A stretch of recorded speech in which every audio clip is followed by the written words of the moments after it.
vous souhaiter, une fois de pas coutume, la bienvenue dans ce théâtre Anatomicum pour cette conférence débat au titre, je ne sais pas si on peut le qualifier de provocateur, sur faut-il supprimer les duels de naissance, donc conférence débat organisée par l'espace de réflexion éthique Occitanie, qui est hébergé dans les murs de la faculté. Donc un thème qui interpelle quand on voit la distance, avec donc carton plein, comme on dit, n'est-ce pas? Puisque que ça soit à Nîmes ou Montpellier, on carton plein. Et donc je ne vais pas être plus long, vous remercier tous de votre présence. Remercier M. Alain Guyard de sa présence, honoré de sa présence à cette conférence, et remercier Pascaline, Roger, Jacques Bringer pour l'organisation de cette conférence débat. À vous. Merci.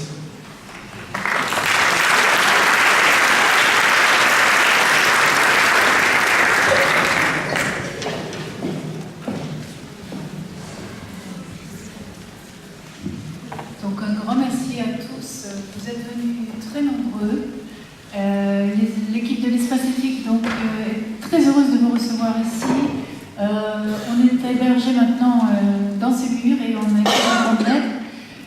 C'était un peu un pari d'avoir un public divers, multigénérationnel, et on a tenu le pari et je suis très contente de voir des étudiants qui sont tous là-haut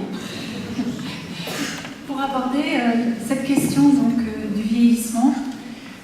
Juste par curiosité, qui n'a pas encore assisté à une intervention d'Alain Guyard? Ah, quand même.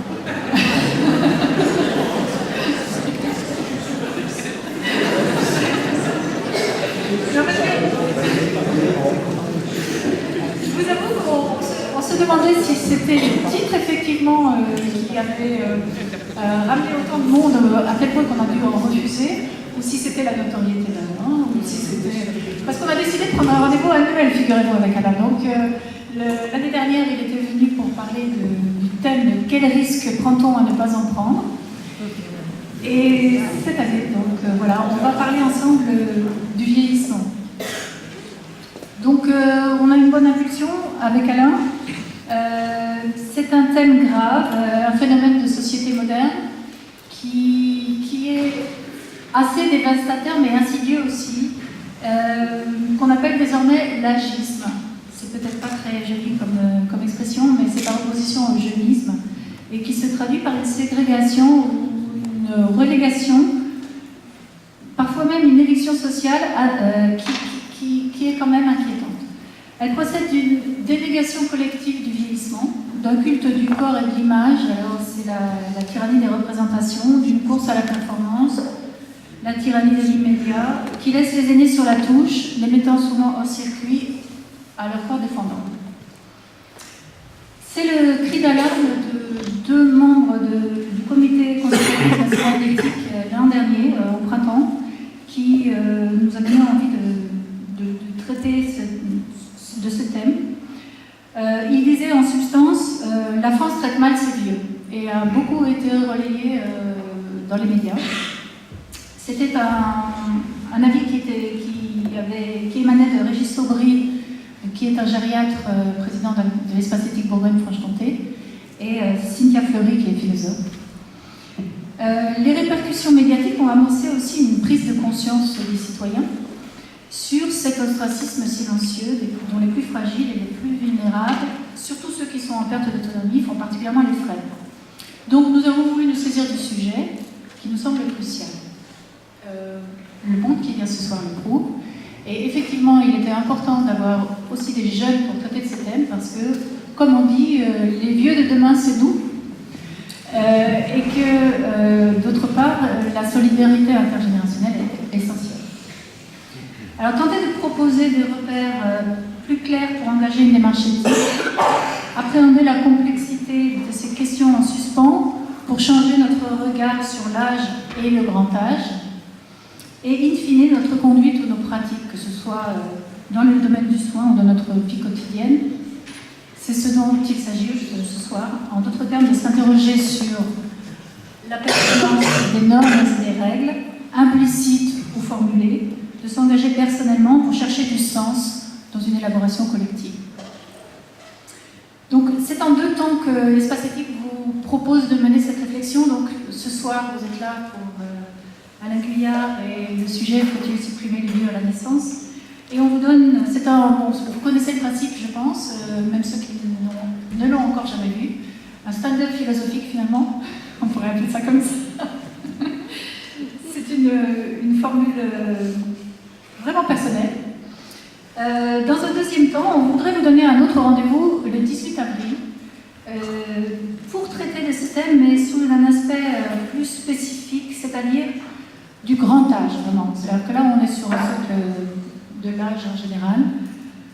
Le grand âge, non à l'exil dans le domaine des ombres, tisser des liens pour préserver l'envie d'être en vie, quelles initiatives créatives. Et on donnera beaucoup la parole là à des soignants sur le terrain qui vont nous faire part des initiatives créatives qu'ils prennent dans ce sens. Et on a aussi convié un autre philosophe qui est Yanis Constantinides, qui viendra aussi avec un chorégraphe qui nous donnera sa propre perception aussi du vieillissement. Donc c'est très varié et c'est dans l'esprit d'interdisciplinarité auquel tiennent beaucoup les espaces éthiques. Voilà, pour élargir un peu les perspectives et instaurer des rapports plus humains et épanouissants avec nos aînés, c'est vraiment notre thème. Alors, lors de nos récentes rencontres, vous avez pu voir ce chorégraphe qu'on a traduit qui s'appelle j'ai oublié son nom, Leonardo Montecchia, et qui avait été invité pour la conférence débat sur le tact dans le soin que nous avions eu il y a 4 ou 5 mois. Mais ce soir, donc, c'est Alain Guyard qui mène le débat, et c'est lui que vous êtes venu écouter. Je parlais tout à l'heure de s'affranchir du souci d'efficacité, de performance productive, du sentiment d'urgence qui nous taraude, de se libérer des carcans intellectuels et des postures pour interroger ses pratiques au quotidien. Et c'est, je crois, la conception, Alain, que vous faites de l'expérience philosophique, il me semble. Ce que vous nous proposez, c'est, je vous cite, de faire un pas de côté pour revenir à l'essentiel. C'est debout. Renverser les perspectives, pour ainsi dire, c'est votre spécialité, le titre de ce soir l'indique. Votre art de manier le paradoxe avec humour, celui d'être d'emblée dans cet intitulé, et sans doute il n'est pas étranger à l'influence de ce soir. L'irrévérence, l'acousticité sont un peu votre marque de fabrique, et votre signature, et ça marche. On ne peut certainement pas regretter que vous ayez un jour pris le risque de quitter l'éducation nationale pour notre bénéfice, pour fabriquer du lien ailleurs et faire bouger les lignes. Dans les bistrots, les prisons, les hôpitaux, psychiatriques ou pas, les maisons de retraite. Le risque, ce n'est pas ce qui vous effraie, c'est comme l'indiquait le titre de notre récente rencontre, et on en redemande. C'est à vous.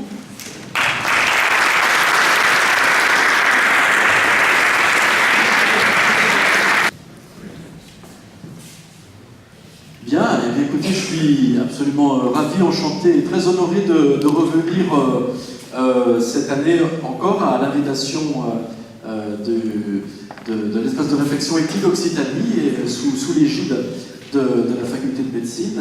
Je remercie par conséquent tous les organisateurs de cet après-midi, de cette soirée que nous allons passer ensemble. Et je vais faire de mon mieux pour j'essayais de retrouver mon titre, mais en fait, pour traiter donc de cette question. Voilà, c'est ça. Faut-il supprimer les vieux à la naissance? Alors, comme ça a été rappelé, je vous propose que nous divisions l'intervention en deux étapes. Une première lors de laquelle je pose. Et une deuxième lors de laquelle, si vous le souhaitez, bien sûr, vous pourrez prendre la parole et j'essaierai, dans la mesure du possible, de répondre à vos interventions. interventions, à vos éventuelles questions. Autre chose encore, je ne vais pas vraiment parler en mon nom propre, hein. Je vais, comme à l'accoutumée, plutôt mobiliser un peu des auteurs, des philosophes, qui vont nous aider un peu à réfléchir à cette question. Alors vous verrez défiler des noms illustres, hein. Je ferai appel à des gens comme...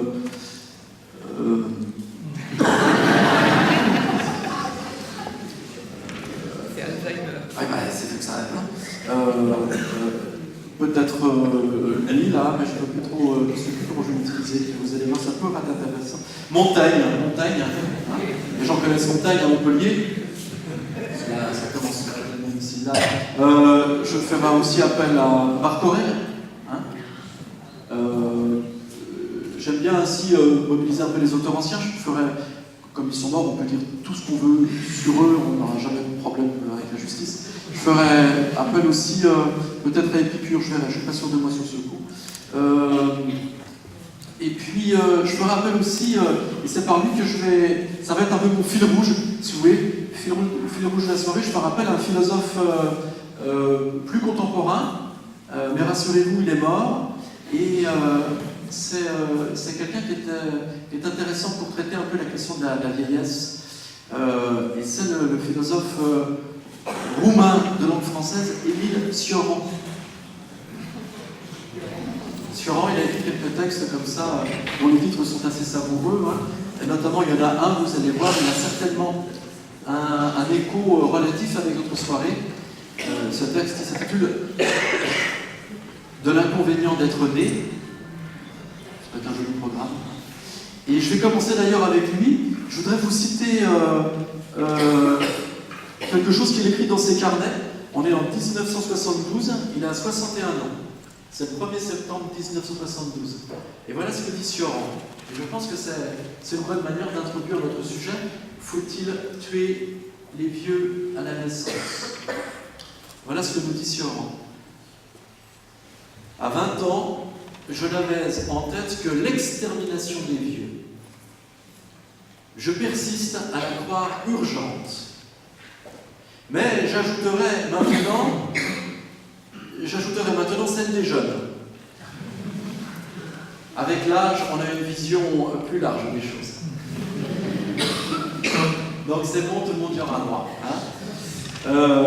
Cioran, il est intéressant parce que effectivement, c'est un auteur qui adore comme ça jouer du paradoxe et puis qui aime bien méditer comme ça ce qui se joue dans la vieillesse, ce qui se joue dans la mort. Et il y a notamment en 79, il a alors 66 ans, un texte qu'il écrit à un ami à lui qui s'appelle Constantin Nomica. Peut-être ceux qui parmi vous font de la photo. Non? Bon. Et il dit cela à propos de sa vieillesse, parce que la vieillesse commence à le gagner, hein, 66 ans, 79. Il nous dit la chose suivante. Il dit cela à son ami Constantin Nomica. Que tu as raison de demeurer fidèle à la philosophie. J'ai eu le tort d'écrire des livres accessibles aux concierges et aux journalistes. Je m'en repens maintenant, mais il est trop tard pour revenir à des lectures sérieuses. Et il continue ainsi. Du reste, je suis fatigué. La fatigue est la spécialité de ma famille. Et de toutes les façons, j'ai perdu le goût de me manifester, de me produire. Une vieillesse frivole et désespérée. Ma jeunesse, du moins, ne fut pas frivole. Alors, ce petit texte, il est intéressant et je voudrais commencer par lui, parce que ça va nous permettre peut-être d'y voir un peu plus clair sur ce dont vous entretenez tout à l'heure, Pascaline, qui était cette notion d'agisme. D'où vient que dans notre société, il y a, une espèce de tabou autour de la vieillesse, autour des vieux. D'ailleurs, oser dire vieillesse et oser dire vieux, c'est inattendu parce qu'on préfère parler de senior en général. Hein. Et quand on parle de senior, peut-être qu'on essaie d'esquiver en fait la vérité de ce qui est recouvert par le mot de vieux. Hein, senior, bien sûr, ça renvoie à quelque chose qui est comme un peu de la majesté. Et puis il suffit d'accompagner peut-être ce mot senior de toute une série de photographies où ils sont là avec la bonne santé, en en fait. Et le senior, ce qui le caractérise en définitive, c'est qu'il fait plein de choses. C'est qu'il est caractérisé par l'enthousiasme et l'énergie. En fait, le senior, c'est le contraire du vieux, quoi. Et on ne parle au fond du vieux qu'à la condition qu'on le grime en un jeune. En un jeune, alors on va pas dire vieux, mais en un jeune, mais toujours aussi tonique. Donc il y a quelque chose qui est de cet ordre-là, en tout cas dans notre société. Il y a une incapacité, au fond, à voir, à identifier, à reconnaître, à admettre qu'existe au fond la vieillesse, qu'existe au fond des vieux, qu'existe au fond des vieilles. Et alors ce que je vais faire tout au fil de mon exposé, en prenant appui d'abord sur Sioran, sur ce premier texte que je vous ai lu, je vais essayer de comprendre au fond, d'après ce que nous enseigne Sioran, quelles sont au fond les caractéristiques du vieux. Et ce n'est pas les caractéristiques du senior. Les caractéristiques du senior, c'est une redondance du jeune. Je vais essayer de repérer les caractéristiques du vieux, et je vais essayer de comprendre pourquoi en fait on ne peut pas en rendre raison dans le monde d'aujourd'hui. Je vais essayer de comprendre pourquoi les caractéristiques du vieux, elles sont incompatibles avec l'idéologie dominante, avec le discours dominant aujourd'hui. Et dans un ultime mouvement, je vais essayer de voir les conséquences que tout ça peut avoir dans le champ, bien sûr, du médical, dans le champ de la relation de soins. Voilà un peu le topo. Alors, je vous ai lu ce petit passage de Sioran, je reviens sur cela, ce qu'il dit à la fin. Après qu'il a regretté d'avoir écrit des livres que des journalistes peuvent lire, à la fin il dit ça, il dit « Moi là, vieux, je suis fatigué, j'ai perdu le goût de me manifester, de me produire », il met « produire » entre guillemets. Et ça, je crois que c'est intéressant parce que c'est peut-être les premières qualités, les premières qualités du vieux. La première qualité du vieux, c'est ça, c'est qu'il est fatigué. Et l'autre qualité, c'est qu'il ne veut plus être dans la manifestation, il ne veut plus être dans la production, mais entre guillemets, dans l'autoproduction. Au fond, on pourrait dire que le vieux, d'après ce que nous en dit Sioran, qui commence à être concerné par la chose, le vieux, ce qui va le caractériser en propre, c'est que, pour le dire au fond en un mot, manque d'énergie, veut plus produire, veut plus manifester. Au fond, il n'a pas sa place dans le champ de la production, tout simplement. Il n'a pas sa place dans le champ, et ça c'est peut-être plus important encore, dans le champ de l'autoproduction. Parce que ce qu'il nous dit au fond, c'est que lui, ce qui le fatigue, ce serait de se manifester, de s'autoproduire. C'est ça au fond. À la rigueur, on peut peut-être comprendre qu'un vieux, il n'arrive plus à produire et qu'il aille en retraite. Ça, on peut l'entendre. D'ailleurs, le senior, il est représenté en train de faire du surf à la plage, il s'éclate, il court avec son dentier qui tient, tout ça. Donc il est en vacances, donc il a cessé de produire. C'est pas dérangeant qu'il ait cessé de produire. Après tout, il a donné toute son énergie pour le travail. Maintenant c'est bon, il lui reste 5 ans à vivre parce qu'il a bossé pendant 42 annuités. Et bien pendant les 5 ans, il peut effectivement faire du kitesurf et puis mourir d'une attaque cardiaque. C'est pas ça le problème. Le problème, voyez-vous, il est énoncé par Sioran. Et le problème c'est quoi? C'est qu'il est fatigué d'avoir à se manifester. Il est fatigué d'avoir à se produire. Alors c'est peut-être ça qu'on a interrogé. Parce que c'est peut-être justement un des traits majeurs de notre société, voire un des traits majeurs de notre civilisation. Et qui va se décliner alors sous la forme de l'apologie du jeunisme. Parce qu'au fond, qu'est-ce qui s'est passé dans notre société? On est bien sûr une société qui est marquée au sceau du travail. On est dans une société qui est marquée au sceau de la production. Ça, on le sait tous. Mais il y a eu une sorte de bascule depuis quelques décennies. Peut-être à partir du moment d'ailleurs où Sioran écrit ce texte-là, peut-être à partir des années 70-80. Et la bascule, c'est quoi? C'est une mutation en fait, qui est une mutation capitaliste. Et la mutation capitaliste qui s'est mise en place depuis une génération, c'est quoi? C'est qu'il faut intensifier la production. Avant, produire, c'était quoi? C'était s'emparer de la matière première, éventuellement de la matière première naturelle, ou des produits secondaires de l'industrie, pour en faire quelque chose. C'était ça l'acte de production. Et c'est quelque chose qui a marqué toutes les sociétés occidentales, on va dire, jusque dans les années 70-80. À partir des années 70-80, qu'est-ce qui se passe? Ça ne marche plus comme ça. Il y a un capitalisme qui n'est plus un capitalisme qui va exploiter, qui va produire à partir des ressources qui sont des ressources, on va dire, de l'industrie, qui extraire les ressources de la nature. Et puis aussi, deuxième élément, c'est un capitalisme qui a bien compris une chose, c'est que le général de Gaulle, il a eu chaud aux fesses en 68. Il y avait des mouvements comme ça, de plus en plus présents, les gens occupaient l'espace public, lui était assez bien né dans une position plutôt jupitérienne, il croyait que le rapport à l'autorité pouvait tenir, et en fait il n'a pas tenu. Et donc ça c'est le deuxième point de la mutation capitalistique. Le deuxième point de la mutation capitalistique, c'est une production qui ne peut plus simplement être tournée vers l'extérieur de la nature et de la sidérurgie par exemple, la nature et plus l'industrie. Et puis le deuxième point, c'est un régime de production qui ne peut plus marcher de manière autoritaire. Et la bulle capitaliste, qu'est-ce qu'elle dit? Eh bien, elle dit deux choses à partir des années 70-80. Elle dit, maintenant la matière première qu'on va exploiter, c'est quoi? C'est l'homme. La matière première qu'on va exploiter, c'est quoi? C'est plus ce qui se joue dehors, qui est dans la nature ou ce qui est dans l'industrie. La matière première qu'on va exploiter, ça va être quoi? Ça va être la sensibilité des hommes, ça va être la subjectivité des hommes, ça va être la vie affective, la vie intérieure, la vie subjective. On parle beaucoup, par exemple, des métiers qui sont des métiers de service à la personne.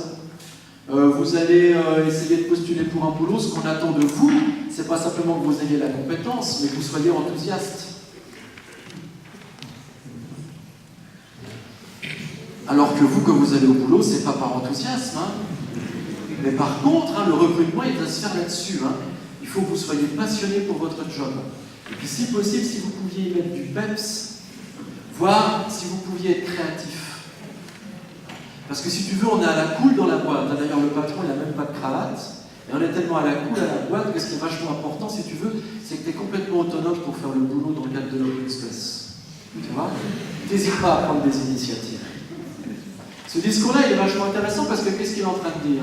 Il est en train de dire que la matière première, maintenant qu'il s'agit d'investir, c'est quoi? Le bon travailleur, c'est quoi? C'est pas seulement le travailleur qui va exploiter une matière différente de lui, mais c'est le travailleur qui va consentir à se faire exploiter lui-même, qui va consentir à l'exploitation, qui va investir tout de lui dans le champ de la production. Un meilleur exemple, c'est quoi? C'est l'émergence d'une figure qui est la figure de l'auto-entrepreneur. Qu'est-ce qui fait l'auto-entrepreneur? Sinon, être, croit-il, son patron, alors qu'en fait, il est d'abord son esclave. Et vous connaissez l'expression, on n'est jamais si bien asservi que par soi-même. Bon, on n'est jamais si bien asservi que par soi-même, c'est ça, on pourrait dire, la bulle du capitalisme entre les années 70-80. C'est-à-dire qu'on est qualifié, on est qualifiable, on a des qualifications. Non plus simplement si c'est des qualifications, on va dire, techniques, extérieures, et des compétences qu'on a pu acquérir au fil de la vie, mais on est qualifiable à la condition qu'on puisse investir de soi et qu'on soit capable alors d'être la matière première à produire, à transformer, à moduler. Vous saisissez ça? C'est la raison pour laquelle on pourrait dire qu'au fond, si ça, c'est ce qui qualifie le nouveau travailleur aujourd'hui, le vieux, il est inqualifiable. Pourquoi il est inqualifiable, le vieux? Parce que lui, il ne veut plus se produire. Il n'a pas sa place dans une idéologie dans laquelle il s'agit d'auto-promouvoir, d'auto-produire, de se mettre en représentation en permanence, d'être à soi-même la matière qu'on entend vendre et négocier dans le lieu même du travail. Donc le vieux, par son existence même, il est celui qui n'a pas sa place dans un dispositif qui repose dorénavant sur l'autoproduction et puis qui repose sur la mise en scène de soi par soi. Quand il dit « je suis fatigué de me produire », il dit aussi, je pense que vous l'entendez aussi comme ça, quelque chose qui peut faire penser aussi au spectacle. Se produire, c'est par exemple se produire sur scène. Et effectivement, à partir de la période où M. Aron écrit, il se rend compte qu'il est disqualifié, qu'il est inqualifiable. Parce que justement, il n'est pas celui qui peut faire acte de présence comme spectacle dans une société spectaculaire marchande qui entend donner une valeur à quelqu'un pourvu que cette valeur soit une valeur qui existe comme une image, qui existe comme un spectacle. Et donc, on arrive à une société qui est la nôtre, une société dans laquelle, en définitive, le problème auquel on est confronté, c'est quoi? C'est que nous n'existons nous-mêmes qu'à la condition que nous soyons à la fois le producteur de soi-même et l'exploiteur de soi-même, qu'à la condition que nous puissions nous mettre en scène nous-mêmes, et cela, au fond, ça n'a pas sa place dès lors que nous sommes vieux. Je continue un peu la réflexion parce que ce passage-là, il est aussi très intéressant. Parce qu'il nous dit aussi la chose suivante. Il nous dit, à partir des années 70-80, au fond, c'est pas simplement l'homme qui est face à une machine qui va faire fonctionner pour accroître la production, c'est l'homme qui doit être à lui-même sa propre machine. C'est l'homme qui doit se faire fonctionner lui-même selon les critères de la machine. C'est-à-dire qu'il ne s'agit pas simplement de dire que, bon, il faut que je m'autoproduise, mais il s'agit de dire qu'il faut que j'intègre les règles qui sont les règles de la production, de la mécanisation de la production, du Fordisme dans la sphère de la production. Il faut que tout ça, je l'intègre en moi. Il faut moi-même que je fonctionne. Il ne s'agit plus que j'existe. Il ne s'agit plus que j'existe. Il s'agit que je fonctionne. Si je suis mesuré dans ma vie intime, dans ma vie intérieure, dans le spectacle que je lui donne au quotidien comme étant celui qui est l'objet de sa propre production, il faut sans cesse que je fonctionne. Il ne s'agit plus que j'existe. Et le hiatus et l'écart qu'il peut y avoir entre celui qui fonctionne et celui qui existe, c'est quoi? Celui qui fonctionne à la manière d'une machine, c'est celui qui s'inscrit dans la répétition, celui qui s'inscrit dans la rationalité, celui qui s'inscrit dans le contrôle. Et celui qui existe, qui se contente d'exister au coin du feu, qui a peut-être même plus envie de se lever. Ah oui, il fonctionne peut-être même plus très bien parce qu'en plus il a des maladies. Lui, qu'est-ce qui va le caractériser? C'est justement que lui, il échappe à un rapport fonctionnel à l'existence. Lui, en tant qu'il existe, il n'est pas machine, il n'est pas machinal. Il a des pannes. Peut-être même qu'il a un rapport avec lui-même, qu'il a un rapport où il y a du gaspillage. Peut-être qu'il perd son temps. Peut-être que le vieux lui rêvasse. Peut-être que le vieux, des fois, on aimerait bien le mobiliser pour une activité. Il faudrait bouger, là, il faudrait faire des trucs. Pourquoi ça ne vous intéresse pas? Non, ça ne m'intéresse pas. J'ai envie, pour la première fois de ma vie, d'avoir une relation désintéressée à l'existence. Toute ma vie, je me suis fait chier avec un singe, avec un patron qui me donnait des ordres. Et là, qu'est-ce que j'ai? J'ai quelqu'un qui déborde de bienveillance. Et qui me dit que de mon intérêt, il faut que je m'intéresse. Alors que moi, dans mon intérêt, j'ai qu'une envie, c'est être enfin désintéressé. Avoir un rapport qui dysfonctionne avec l'existence. Avoir un rapport qui est plus marqué au sens d'efficacité et d'utilité. Vous voyez le quiproquo qu'il peut y avoir ici? C'est-à-dire, mais je peux même m'avancer avec la meilleure intention du monde auprès du vieux, en disant, mais il faut que je le mobilise, il faut pas qu'il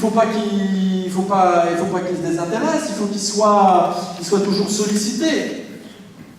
Il faut qu'il arrive toujours à s'inscrire dans un schéma qui est le schéma que je reproduis auprès de lui, et qui est le schéma de l'idéologie dominante, lequel schéma de l'idéologie dominante est le schéma de l'autoproduction et de l'exploitation de soi par soi.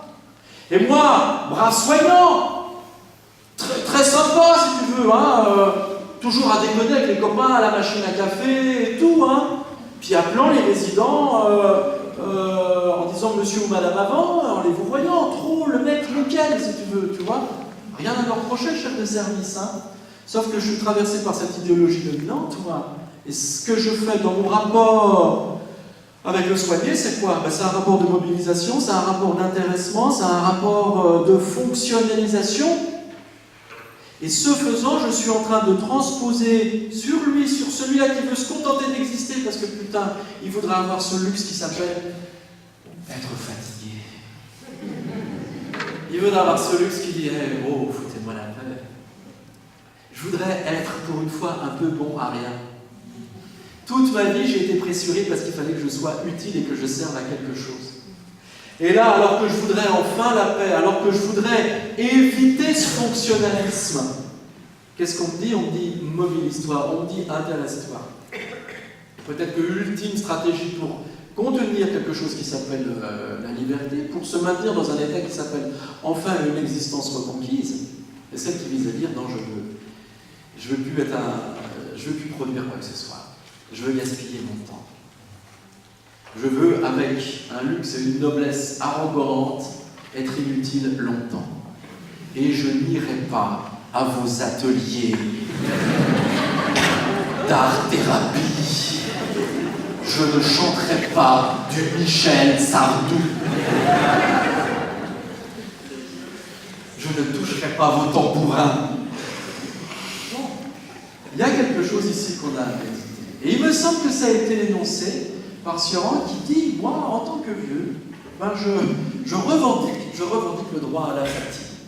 Et bien sûr, c'est difficilement audible dans une société qui, comme la nôtre, est une société qui vise à considérer que chaque individu doit aller puiser en lui les forces suffisantes qui doivent être convertibles en matière à exploiter, en matière à convertir en énergie. Ça va ce premier point à propos de Sioran? Donc vous comprenez pourquoi Sioran, dans le texte que je vous ai lu en introduction, il commence à avoir une dent contre la jeunesse. Et effectivement, il dit bien sûr, il faut exterminer les vieux, mais continue-t-il à une condition bien précise, et je vous l'ai rappelé en introduction, à la condition qu'on extermine ces vaches de jeunes qui me contraignent à l'activisme. J'ose même pas dire l'activité, mais qui me contraignent. Donc ça, je crois, c'est le premier point qu'on peut aborder. Premier point, au fond, je le dis de manière légère, après on pourra creuser plus avant, si vous voulez, dans la conversation qu'on a eue ensemble. Mais si vous voulez, quand je dis qu'il y a une opposition entre exister et fonctionner, c'est quelque chose qui, je crois, a été bien repéré dans les travaux de Roland Goury, qui, avec une approche qui est à la fois psychanalytique et en même temps une approche qui a beaucoup à voir avec la sociologie, montre que notre société produit de la pathologie parce qu'elle entend faire fonctionner les hommes comme des machines et entend mobiliser la vie intérieure, la subjectivité, pourvu qu'elle soit immédiatement convertible en quelque chose qui puisse avoir son efficace. Et vous comprenez ici que ce que j'essaie de défendre très simplement, enfin j'essaye en tout cas, c'est considérer qu'il y a peut-être une valeur au fond à celui qui dira au fond je veux être en panne. Je revendique le droit d'être en panne. Je revendique le droit d'avoir un rapport qui n'est pas un rapport d'optimisation mécanique. Je revendique de ne pas m'inscrire dans un rapport de stricte fonctionnalité. Et peut-être que le drame de nos jeunes aujourd'hui, le drame de notre société, c'est qu'elle connaît la panne de la panne. Le drame de ce qu'on pourrait appeler le jeunisme, c'est qu'il y a cette obsession qui vise à être toujours dans l'optimisation, dans la maximisation. Et il y a la peur du hockey, il y a la peur du bricolage, il y a la peur de la maladresse, il y a la peur de l'incertitude, il y a la peur du tâtonnement. Peut-être y a-t-il dans la salle des gens qui sont dans des métiers de soins. Quelques-uns. Peut-être des fois sont-ils confrontés à un quiproquo douloureux avec ceux-là qui veulent les évaluer à travers des grilles d'évaluation qui voudraient justement optimiser le moindre des gestes. En disant, ce geste a-t-il une fonction, a-t-il une visée thérapeutique? Et vous le savez bien, parce que je sais que devant moi, je n'ai que des bons soignants. Mais en fait, le geste, il a une vraie visée thérapeutique très souvent quand il ne vise pas. Le geste, il a une visée thérapeutique quand il s'inscrit justement dans la gratuité, peut-être, dans le hasard, dans l'improvisation. Peut-être qu'à ce moment-là, justement, il y a quelque chose qui réapparaît qui est de l'ordre de l'existence, qui est de l'ordre du véritable rapport humain, et donc de l'humanité. Et il n'y a rien de mieux pour soigner quelqu'un qu'avoir un rapport dans lequel il est restauré dans son humanité. Mais pour ça, qu'est-ce qu'il faut? Ben justement, il faut sortir du rapport à la fonctionnalité, il faut sortir du rapport à l'efficace, et oser justement des attitudes, des postures soignantes, qui elles-mêmes font le choix de l'existence plutôt que du fonctionnel.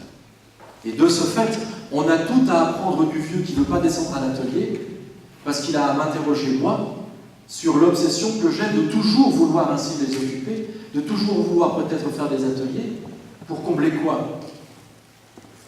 Peut-être combler le vide qu'il y a en moi, parce que je suis terrorisé à l'idée qu'il y a en moi peut-être aussi la possibilité de la panne, la possibilité de la gratuité, la possibilité d'être dans des situations où je suis désaffecté, pas affecté à une fonction. Vous saisissez ce premier point? Il est important, hein? C'est comme ça que vous êtes autorisé à exterminer les jeunes pleins d'enthousiasme qui viennent avec leur grille d'évaluation. Je vais aborder maintenant un deuxième point, si vous le voulez bien. Et le deuxième point que je voudrais mobiliser, cette fois-ci, il va être nécessaire que je fasse appel à un autre texte Mais j'ai commencé à le présenter ici. Un autre texte de Sioran, c'est un texte qui s'intitule Aveux et anathème. C'est un texte qui est un recueil de tout petit paragraphe. Pardon. Et il dit la chose suivante, il dit, c'est quand même pas mal ce truc-là.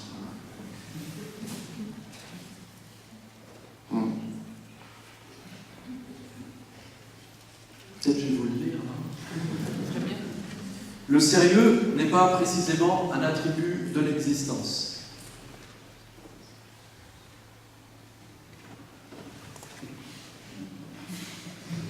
J'aurais pas dû le dire de manière aussi sérieuse en fait. Le sérieux n'est pas précisément un attribut de l'existence. Le tragique, oui, parce qu'il implique une idée de désastre gratuit. Alors que le sérieux suggère un minimum de finalité. Or c'est l'attrait de l'existence de n'en comporter aucune. Alors il faut que je vous explique un peu ce texte, là il est dense, hein. Mais peut-être reprendre ça, l'existence elle n'est pas sérieuse. Ça c'est le deuxième point sur lequel il faut vraiment insister. L'expérience n'est pas du tout sérieuse. L'expérience nous enseigne que la vie elle est tragique. Et dit-il, le tragique c'est quoi? C'est un désastre gratuit. Ça on ne l'éprouve pas quand on a 39 ans. Et quand on a des très grosses responsabilités au sein de la nation.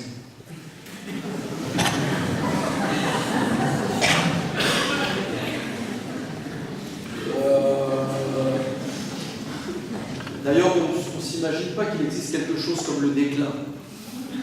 On ne s'imagine pas qu'il existe quelque chose comme peut-être l'oubli, le rejet, l'abandon. Hein. On s'imagine que ça va durer tout le temps comme ça. Ça va durer encore longtemps. Hein. On s'imagine même qu'on est immortel. Hein. Et au fond, ce que commence par dire ici Sioran vieillissant, il dit non, si vraiment on essaie de voir la vie, il ne faut pas la prendre vraiment très au sérieux, parce que ce qui qualifie la vie, c'est quoi? Eh bien, nous dit-il, c'est un désastre gratuit. J'aime bien le mot de désastre gratuit. Hein. Alors, des fois, il faut du temps pour arriver à comprendre ça. Hein. Il faut du temps pour se rendre compte qu'on est mortel, au fond. Hein. Parce que très souvent, nous vivons comme si nous étions immortels, et nous vivons comme si nous étions habités par une mission, voire par un projet. Et il y a des gens, alors on se rend compte qu'ils sont vraiment dans le déni du rapport à l'existence, hein, parce qu'ils ont un projet, parce qu'ils se prennent très au sérieux, et parce qu'ils s'imaginent que ça va durer fort longtemps comme ça, et que jamais il y a un désastre qui les guette.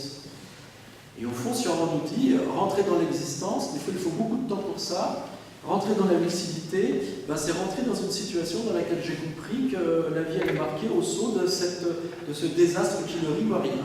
Le désastre, il est là, il survient. Et c'est incompatible avec le sérieux, car, je le cite encore, le sérieux suggère un minimum de finalité. Quand il dit de la finalité, c'est du projet. Au fond, on pourrait dire que le jeune, ce qui le caractérise, et c'est pourquoi il est urgent de l'exterminer. La première, ça, en France, je le dis entre nous, j'ai beaucoup de respect pour les jeunes. Hein. J'en ai eu à la maison et j'avais des relations très familières avec eux, c'était ma famille d'ailleurs. Mais ce qui qualifie le jeune, vous voyez, il est habité par le projet et il est habité par l'idée qu'il y a des finalités, il y a des finalités à l'existence. C'est-à-dire, tout s'inscrit dans un régime qui est un régime programmatique. Et ce qui qualifie le vieux, c'est qu'au niveau du projet,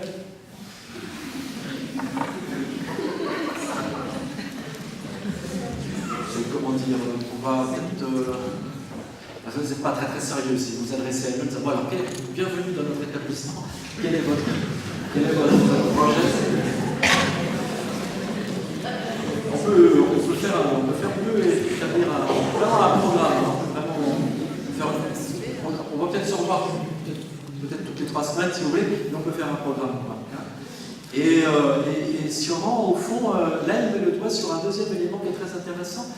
cette idée de la finalité dans l'existence, qui est associée au sérieux dans l'existence, qui est le propre de la pensée jeuniste, il la retrouve aussi chez un philosophe qui s'appelle Kant.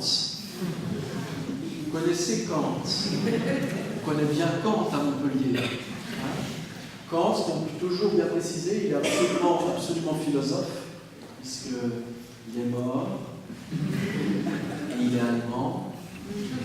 Donc c'est les deux critères suffisants pour être philosophe. Kant, du temps où il est ardent, plein d'allant, il écrit notamment des textes sur ce qu'il appelle la théodicée rationnelle. Et la théodicée rationnelle, c'est très intéressant, ça vise à dire quoi? Ça vise à dire théos, dike, théos en grec. Dieu, très bien. Dike, la justice, hein, c'est-à-dire il y a une justice divine à l'exercice dans le monde. Et cette justice divine à l'exercice dans le monde, il est facile de la repérer parce que le monde obéit à un plan rationnel. Les théodicées, c'est toujours rationnel. Dans le monde, il n'y a pas la place pour des accidents. Dans le monde, il n'y a pas la place pour le mal. Ce qui vous semble être un mal à votre niveau est un bien à grande échelle. Et c'est la raison pour laquelle, au fond, le monde, il obéit à un régime qui est un régime de providence. Et la providence, c'est quoi? C'est le dessein, c'est le projet que Dieu a pour le monde. Et bien, ce dispositif-là, dispositif théologique, et bien, il s'est transposé aussi aujourd'hui dans un autre champ. Et je crois que c'est le champ de la technique. On s'est débarrassé de Dieu, on s'est débarrassé de l'idée selon laquelle il y a un enchaînement rationnel et logique des choses qui arrivent inéluctablement à une programmatique. Et cette programmatique, ben, c'est le bien. Ça, c'est l'idée théologique. On s'est débarrassé de Dieu, on est dans une société laïque. Et en fait, à la place, qu'est-ce qu'on a substitué? On a substitué en fait tout un discours qui est un discours techno-rationnel. Et le discours techno-rationnel, il dit exactement la même chose aujourd'hui. Il dit, il y a la science, il y a la technique, il y a peut-être des problèmes dans la vie, mais en fait, par la science et par la technique, qu'on entendra toujours les résoudre. Et même si parfois la science ou la technique cause du problème ou du mal, eh bien, il faudra un peu plus de science ou un peu plus de technique pour le résoudre. Vous voyez ça? Et ça, c'est un discours qui est très prégnant aujourd'hui. C'est un discours qui considère qu'en définitive, il peut y avoir un rapport à l'avenir, il peut y avoir un projet pour une personne dans un service, par exemple, et on peut inscrire cette personne dans un projet, on peut l'inscrire avec toute une série d'objectifs et de finalités qu'il a à atteindre les unes après les autres, à travers une série de protocoles, et ces protocoles, ils sont référencés, identifiés à travers des grilles qui sont des grilles techniques. Vous voyez ce dont je parle ici? Et d'ailleurs, très souvent, le soignant, pas ici, hein, parce que je sais qu'ici, on a des bons soignants. Le bon soignant, il n'a pas peur de se considérer d'abord. Il n'a pas peur. Il ne sait peut-être pas, mais très souvent, il a un rapport à lui-même, il a un rapport au patient qui a un rapport technique, voire techniciste, finaliste. Rationnel. Il considère qu'effectivement tout ça peut s'inscrire dans une logique supérieure qui est la logique, qui peut être la logique inscrite dans le règne de la technique. Vous voyez? Et au fond, il peut y avoir quelqu'un qui va venir ainsi avec une pathologie identifiée. Ben, c'est pas un problème parce qu'à cette pathologie identifiée, on va pouvoir répondre à travers des dispositifs qui sont des dispositifs techniques qui eux-mêmes vont pouvoir être identifiés à travers des procédures, par des protocoles qui sont repérés, à travers une grille. Et dans cette grille, il y a des étapes. Et on va pointer toutes les étapes pour vérifier que toutes les étapes ont été franchies. Et si toutes les étapes ont été franchies, eh bien, on va arriver à une fin qui est une fin programmée dès le début. Parce que j'ai l'impression que ça vous dit quelque chose. Vous voyez ça? C'est un peu le prolongement de la première chose. Dans le premier mouvement, je vous ai dit avec Sioran quoi? Je vous ai dit que le drame du vieux, c'est qui veut être improductif. Le drame du vieux, c'est qui veut plus rien foutre. Hein, c'est ça. Le drame du vieux, il n'a plus de visibilité aujourd'hui parce qu'il prend une posture qui est la posture de celui qu'on ne peut pas affecter à une fonction. Le drame du vieux, c'est qu'il est désaffecté. Il dit, ça rien n'intéresse, bah, monsieur Chombier, il n'y a plus rien qui vous intéresse là. Vous avez une attitude désaffectée. Monsieur Chombier, marre toute sa vie, il a été affecté à des postes de travail à l'usine. Et on dit, il faut vous affecter à une fonction. Intéressez-vous, bordel, l'art thérapeute, il connaît Michel Sardou par cœur, quoi. Faites pas de mauvaise volonté, mon Dieu. Tout ce qu'on a mis en place pour vous, quoi. Tout ce qu'on a mis à votre disposition. Et lui dit, bah justement, moi je veux qu'une chose, c'est disposer. Tu vois? Ça, c'est le premier problème. Et, dans le deuxième passage que je vous ai cité sur, bah, très logiquement, hein, tout ça, la séparation est très artificielle, très ténue. Hein. Deuxième élément, c'est quoi? Bah, le deuxième élément, c'est que après, il n'y a pas la place pour la panne. Et ben, le deuxième élément, c'est au fond la toute-puissance des finalités techniques, la toute-puissance des protocoles, la toute-puissance des procédures, qui font que peu à peu, le soigné disparaît dans tout ça. Le soigné, il a complètement disparu. Le soigné, d'ailleurs, il est objet de soin. Et lui, il dit, mais moi, j'aimerais être un sujet. J'aimerais pas être un objet. Il est objet de soin, il est répertorié, identifié, quantifié, mesuré. Les étapes sont données. Et lui, il ne cesse de dire, j'aimerais tellement échapper à ça. J'aimerais tellement être celui qui n'est pas celui qui est pris en charge par quelqu'un qui me donne des soins, mais j'aimerais tellement qu'on prenne soin de moi. Et souvent, prendre soin de soi, c'est peut-être essayer de dire, peut-être qu'on va essayer d'échapper à un cadre qui est un cadre protocolaire, qui peut-être en donnant des soins ne prend pas soin de la personne. Parce que la personne, elle n'est pas protocolisable, parce que la personne, elle est un être singulier. En tant qu'elle est un être singulier, elle ne peut pas rentrer dans des cadres qui sont des cadres de la reproduction technique et rationnelle, parce que la reproduction technique et rationnelle, comme tout principe scientifique, elle s'inscrit dans le champ de la généralité, alors que la personne elle s'inscrit dans le champ de la singularité. Ça va ce deuxième point, toujours avec Sioran? Alors je vous ai dit que j'allais faire appel un peu à des philosophes qui peuvent un peu nous éclairer là-dessus.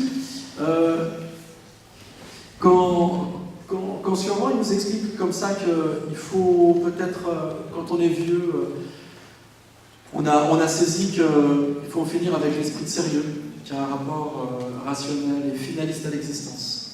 Et il faut admettre que l'existence elle est peut-être marquée au saut de qui n'est pas rationnel, au saut de ce qui ne s'inscrit pas dans le protocole, au saut de ce qui ne s'inscrit pas dans une technicité.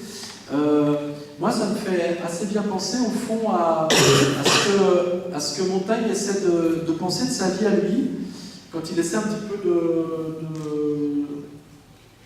d'y voir plus clair sur lui-même. Et vous savez, il dit ces deux choses-là qui sont intéressantes. Il dit, en fait, je vis par saut et gambade. C'est une belle, très belle expression. Je vis par saut et gambade. C'est-à-dire il est incapable dans sa vie d'avoir un projet. Quoi. Je ne sais pas s'il y en a qui parmi vous ont des projets qui sont seulement tenus. C'est peut-être trop dur, cette honnêteté que je vous demande. Mais enfin, faut quand même admettre cette chose-là, c'est que la majeure partie de ce qui nous constitue notre existence, c'est quoi? C'est des sauts, c'est des entrechats. Il y a des gens qui vous disent, le projet de la vie, c'est En Marche. En Marche.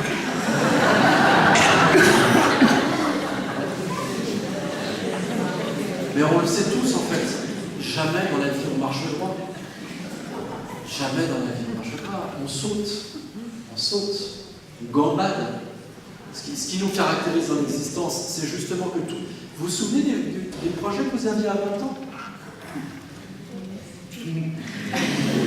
On en reparle dans la... Mais l'écart entre celui ou celle que vous étiez quand vous avez 20 ans, celui que vous avez 40... Ce qui caractérise une vie humaine, c'est qu'elle est marquée au saut de l'errance, au saut de la contradiction, au saut des allers-retours, les vraies vies, c'est pas les vies où on est en marche, les vraies vies, c'est les vies qui sont buissonnières. Il n'y a pas d'autre vie que buissonnière et errante. À la vie, à la mort, vous dites au début à la gonzesse.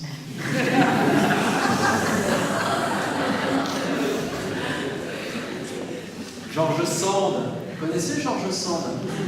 Trop elle a la classe. Trop elle a la classe, George Sand. Un jour, il y avait un amant qu'on pouvait plus, qui dit Georges, Georges. C'est un prénom féminin à l'époque.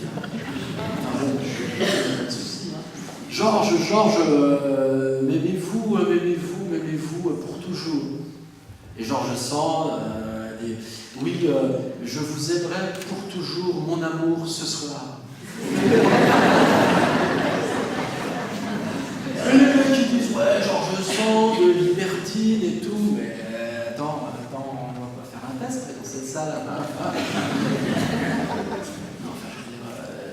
La vie affective, la vie amoureuse, la vie professionnelle, la vie politique, ça n'a pas justement cette disposition surprenante qui fait que sans cesse au fond on échappe au protocole qu'on s'est imposé à soi-même, sans cesse au fond on échappe à la vie qui pourrait être réduite à un ensemble de procédures qui pourraient elles-mêmes être, comment dire, réductibles à une série de techniques à mettre en place. Moi je suis assez horrifié aujourd'hui de ces philosophes aujourd'hui qui sont sur le devant de la scène, qui arrivent à s'autoproduire.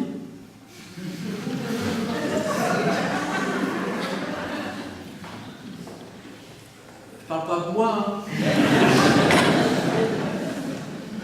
qui arrivent à s'autoproduire et les mecs, vas-y, il est à la télé, vas-y, il fait des bouquins, vas-y, il passe à la radio. Nani, nana. Et le mec, en fait, qu'est-ce qu'il vante? Il vante, en fait,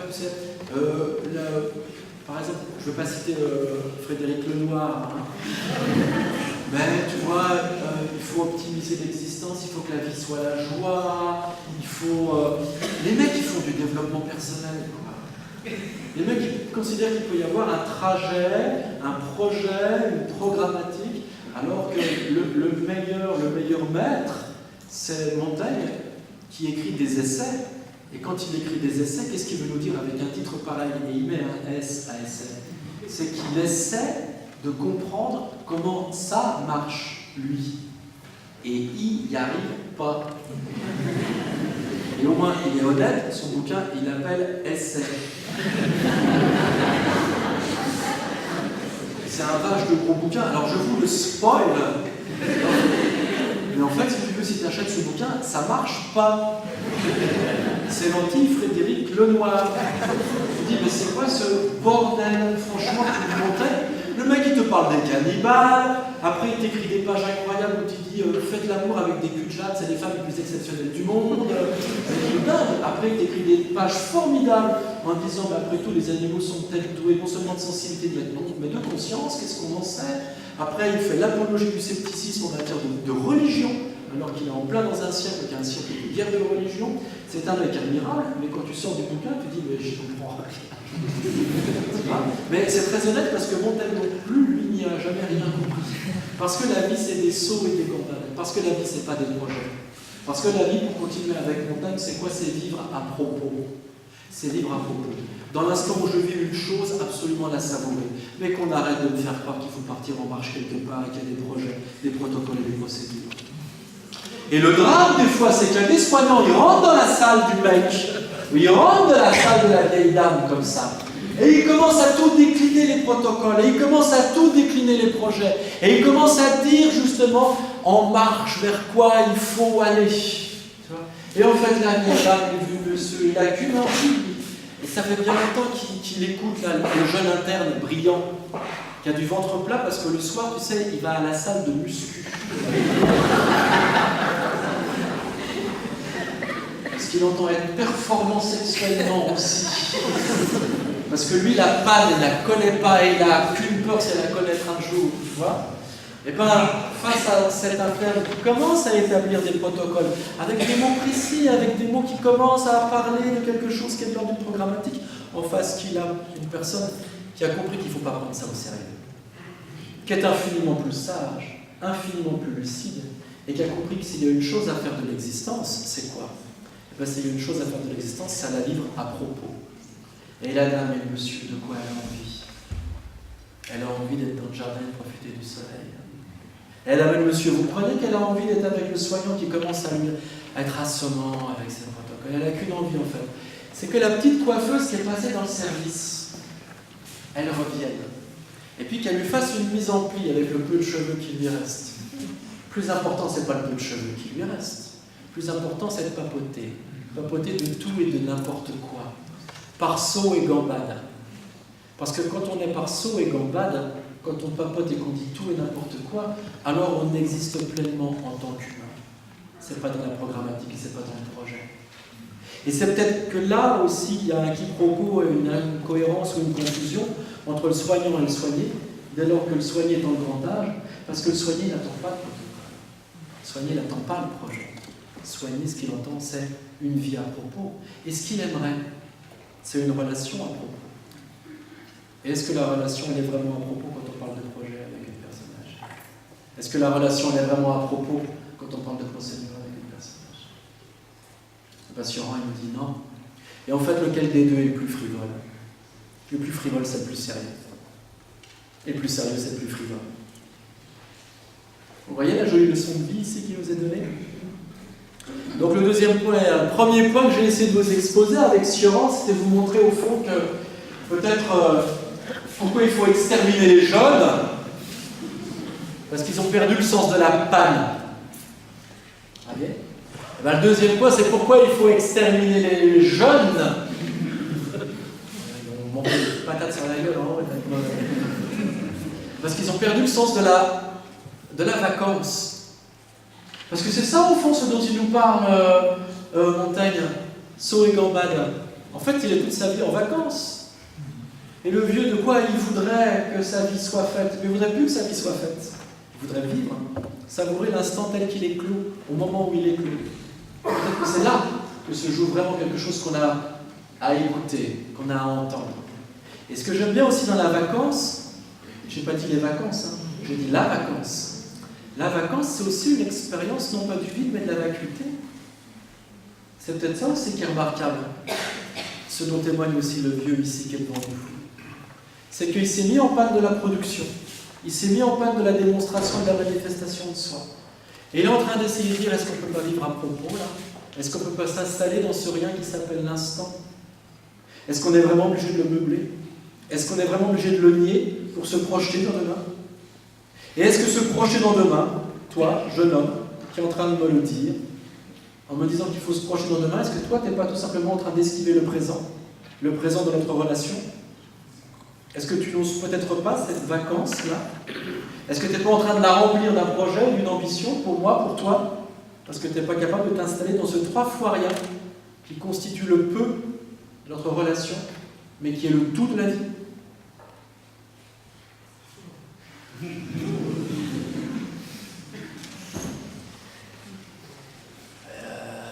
L'autre il dit ouais, je suis jeune, c'est pas de ma faute si je suis pas vieux. Mais il n'y a pas d'âge pour être jeune et il n'y a pas d'âge pour être vieux. Hein. Et vous avez compris qu'il faudrait faire fleurir le vieux dans le jeune pour que le jeune devienne un peu plus frivole. Et s'autorise effectivement peut-être en loose doc à venir à l'hôpital avec des clopes pour en griller une avec le patient en cachette de l'infirmière. Je dis ça, je dis rien. Je n'ai pas tout dit, hein. C'est intéressant de travailler en 3 mouvements toujours. Hein. 2 temps, c'est toujours un peu stérile, c'est les tondeuses à gazon. 3 temps, c'est 2 temps, c'est les tonseuses aussi. Pourquoi je vous parle de ça? Le troisième point que je voulais aborder, toujours avec la mission rang, hein, il nous accompagne. Hein. Tout de suite, j'ai parlé de frivolité. Vous avez compris que le grand âge permet cette frivolité grâce à quoi on se défait de ce qui prétend être sérieux et qui n'est que frivole. Et lorsqu'il parle de la frivolité, il le dit avec une phrase très brève mais qui est très très belle.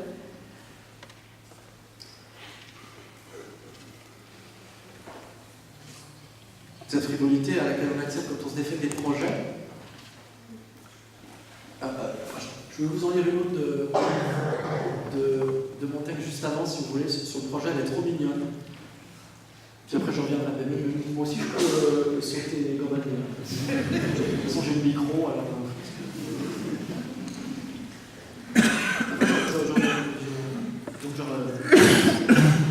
Je vais aussi être. Je me fais trop vite. Un tour au cimetière Montparnasse. Sur rang, des fois, il s'emmerde, il peut faire un tour au cimetière. Un tour au cimetière Montparnasse. Tous, jeunes ou vieux, faisaient des projets. Ils n'en font plus.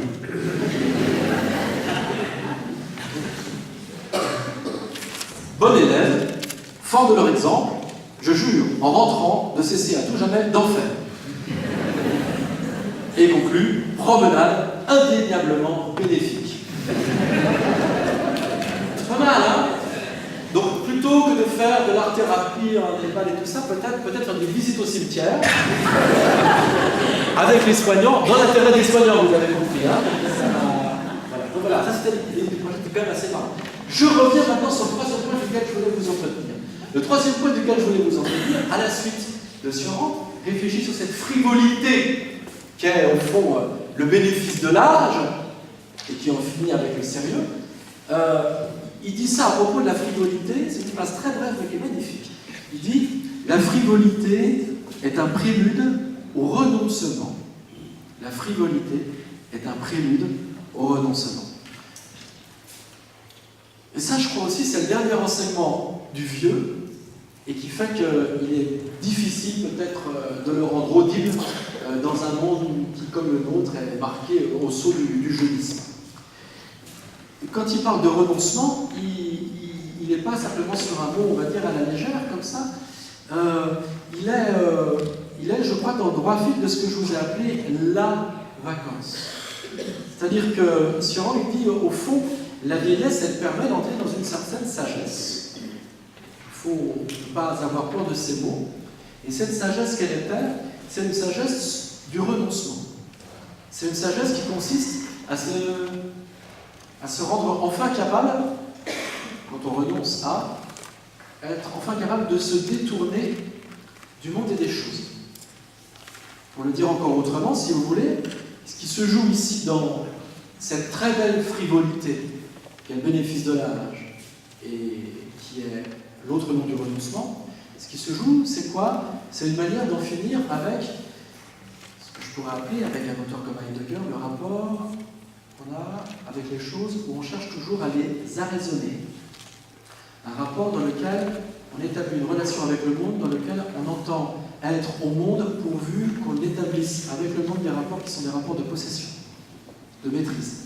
Il y avait un philosophe de l'Antiquité qui s'appelait Diogène. Héros, viticulture, tonneau, Diogène, en effet.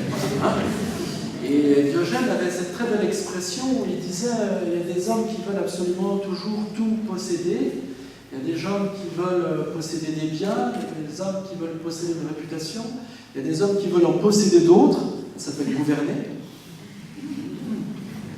Alors, des fois on se pose la question de savoir ce que c'est que gouverner, c'est posséder.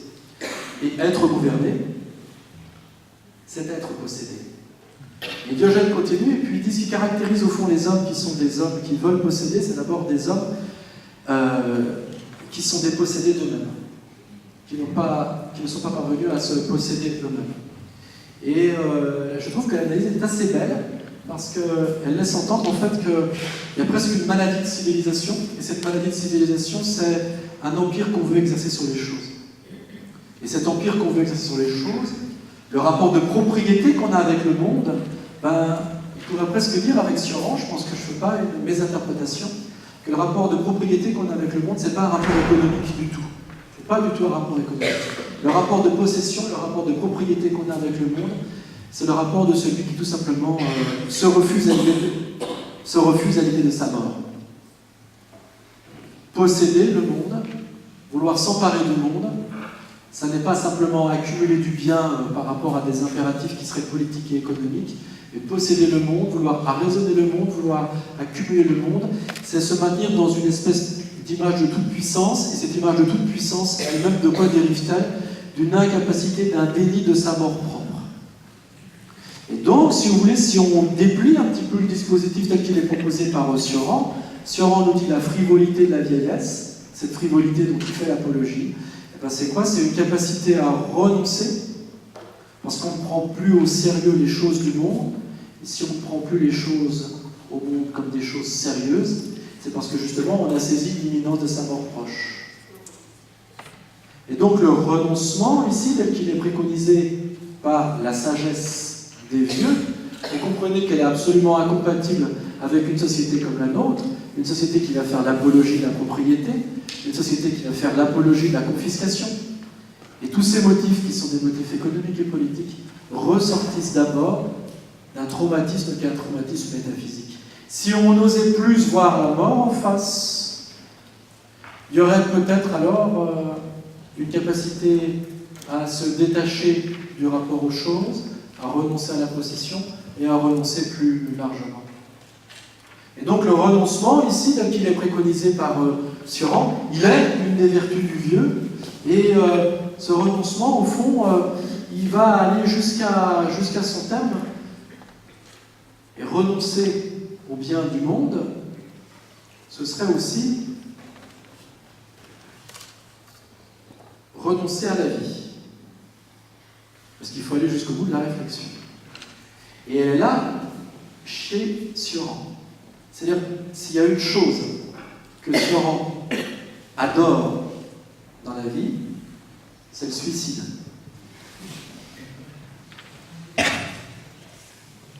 Parce que le suicide, c'est la conséquence logique de la pensée du renoncement. Il faut aller au bout des choses. Être prêt à se déposséder des choses, c'est à terme être prêt à se déposséder de soi. Alors on va dire ici, est-ce que l'ami Sioran fait l'apologie du suicide, et est-ce que Guyard, dans un happening et un stand-up aussi démentiel que gothique et tragique, va monter sur la table et sauter ensuite la tête la première pour achever sa conférence en même temps qu'il s'achève lui-même, montrant ainsi la vertu de la pensée de Sioran. Non. C'est pas parce que je vous parle de Sioran que j'y crois, hein.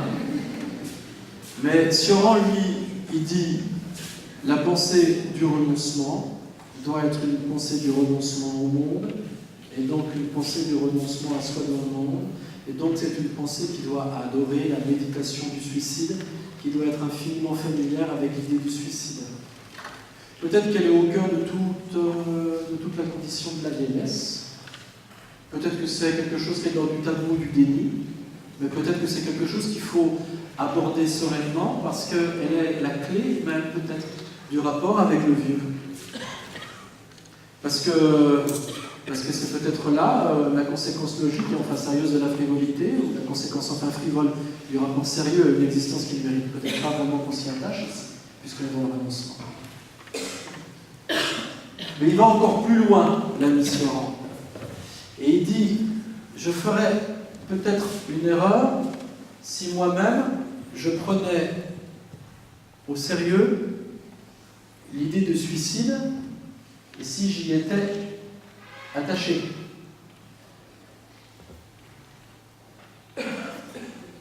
Tu vois le truc? Le gars, il faut renoncer à tout, il faut se détacher de tout. Se détacher de tout, c'est envisager sa mort propre, envisager le suicide. De manière sérieuse. Être même très attaché à cette idée. Comment voulez-vous être très attaché à cette idée qui vise à penser le détachement absolu?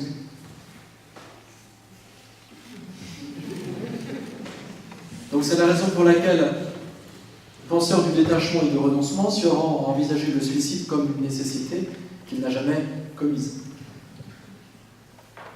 Car pour bien défendre le suicide, il faut surtout pas le faire. J'ai eu chaud. Et il va même plus loin, encore Sioran, il dit ce travail du détachement de soi rencontre l'expérience du suicide, mais elle doit rencontrer aussi le détachement de l'idée du suicide, puisque cette frivolisation doit aller jusqu'à son terme. Et puis il y a cette phrase admirable qui est très très belle, hein, avec laquelle il conclut ses méditations sur le suicide, puis il dit faut pas se suicider en fait, parce que si on se suicide, on se prive d'une occasion de se moquer de la vie. C'est très intéressant parce que là, il est en train de nous dire précisément ce dont il parle. Et tout son travail philosophique va consister à se moquer de l'objet duquel il parle, qui s'appelle la vie, qui s'appelle l'attachement à la vie, qui s'appelle l'attachement à se détacher de la vie. Donc tout le travail de Sioran, c'est donc de nous montrer ici que sa pensée même ne doit pas être prise au sérieux. Et que si jamais vous avez devant vous un orateur qui mobilise pendant quasiment 1 heure, Sioran, il ne faut surtout pas l'écouter, surtout pas le prendre au sérieux, puisque tout ce qu'il a pu raconter est absolument frivole et sans aucune conséquence. Peut-être ne pas venir à une soirée comme celle-là.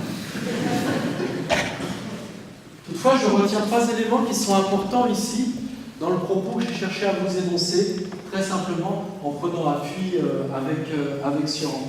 Les 3 points sur lesquels, je crois, nous avons à méditer ensemble, c'est la question de la panne, l'apologie de la panne. Le 2e point, c'est l'apologie de la vacance. Et puis le 3e point, c'est cette apologie de la dépossession, de l'écart, de la distance, du détachement, du renoncement, de la frivolité au fond. La frivolité, peut-être aussi l'une des erreurs que nous avons, peut-être que nous commettons sans cesse, c'est d'avoir un rapport empreint de gravité par rapport à la vieillesse, alors qu'elle est le seul âge à lequel on peut s'opposer, on peut enfin s'autoriser une vraie frivolité. Panne, vacances, frivole. 3 maîtres mots d'une conférence dont vous avez compris qu'elle est quand même plutôt ridicule. Je vais conclure maintenant. Je vais conclure une fois encore avec Sioran, puisque j'ai commencé avec lui. Je vais finir avec lui. Ce sera le... Je ne vais pas dire le mot de la fin, parce que ça va me foutre la ch'courine avec un truc autour de la mort.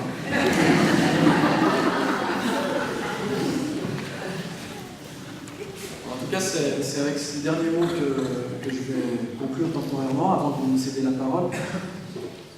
Sioran dit se méfier de l'esprit, non, se méfier des penseurs dont l'esprit ne fonctionne qu'à partir des citations.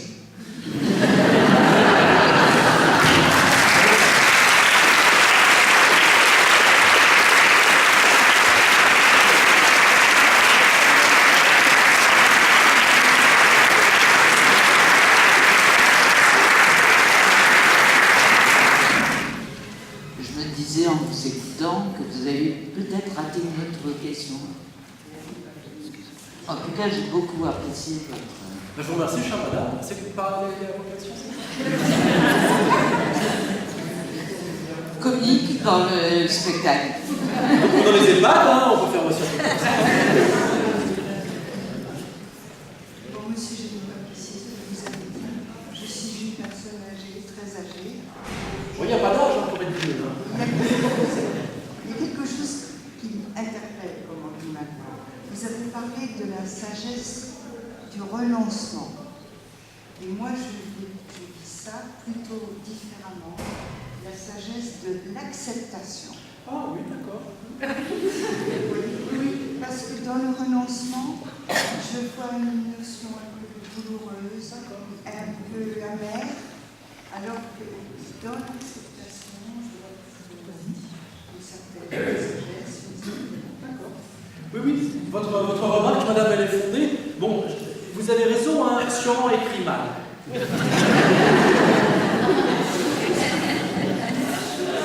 Mais en fait, je vais vous expliquer pourquoi il prend, mais quand il prend le mot renoncement, c'est au sens où vous l'entendez comme acceptation. Pourquoi en tout cas, son renoncement n'est pas résignation. C'est ça, voilà, je crois que la grande affaire est là. En fait, quand il emploie le mot renoncement, c'est parce qu'en fait, ce qu'il travaille beaucoup derrière, c'est... je voulais pas alourdir avec trop de philosophes. Quand j'ai fait mon étude, tu les balances, on leur a un petit peu de Montaigne, tout ça, mais pas plus. Mais en fait, il a en tête... Le micro, pardon. Le micro. Alors... Comique, hein, quand même. Oui, quand il parle de renoncement, en fait, il a en tête 2 figures qui sont très importantes. La figure du Bouddha et la figure d'Épicure.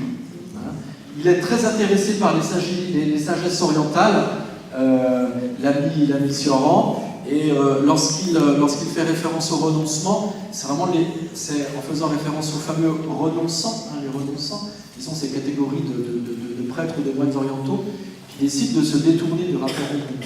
Donc c'est pas du tout une résignation ou une capitulation de celui qui, au fond, est broyé par l'existence, c'est au contraire celui qui a trouvé, qui s'est mis en adéquation avec de nouvelles conditions de vie, et donc on est bien dans ce que vous appelez l'acceptation. Il y avait derrière aussi, souvent il revient sur le philosophe Épicure. Alors ça peut vous étonner parce qu'Épicure, les gens se disent c'est le philosophe du plaisir, qu'est-ce qu'il a à faire avec du renoncement? Alors sans trop rentrer dans le détail, ou peut-être qu'on y reviendra par la suite, mais Épicure est aussi le philosophe du détachement. C'est le philosophe qui considère que la vie heureuse n'est pas tant une vie dans laquelle on multiplie les sensations qu'une vie dans laquelle on fait cesser les sensations. Et c'est la cessation des sensations, grâce à quoi on peut vérifier si on a un cheveu sur la langue. Non, c'est la cessation des sensations, grâce à quoi on peut vérifier si on connaît un état de sérénité, alors pas une sérénité pleine, comme le jeûne, mais une sérénité au vide, puisqu'il ne se passe plus rien. Donc c'est vraiment un apaisement, mais un apaisement non pas parce que je suis rompu, mais un apaisement parce que j'ai réussi à faire une espèce de vide intérieur. Cessation des sensations, c'est la condition de la sérénité. Donc il pense à tout ça quand il invoque en fait le vocabulaire de renoncement. Donc votre analyse est juste.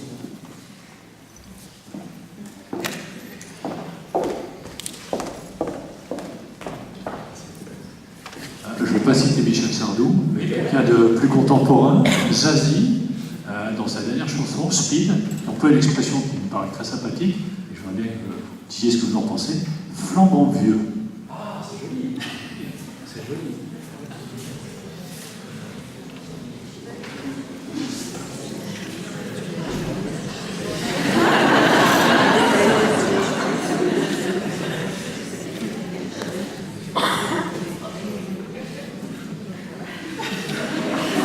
Alors, écoutez, ce que j'en pense, déjà j'en pense beaucoup de bien.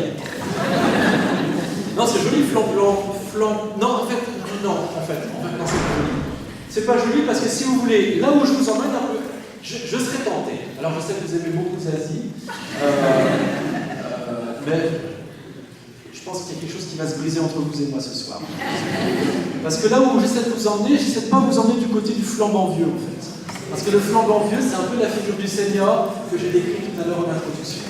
Et moi, ce que j'ai essayé de promouvoir, au fond, c'est le vieux désaffecté.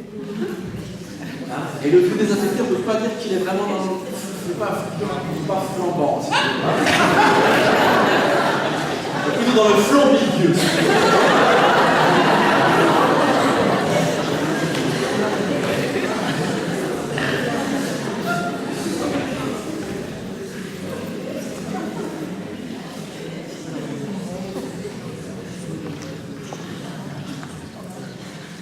Non mais plus sérieusement, il m'importe quand même, je reviens sur ça, mais il nous importe, je crois, tous, de ne pas faire du vieux un senior qui est un doublon du jeune. Parce que là, on n'est pas dans l'agisme, mais on est dans le déni même que puisse exister un âge.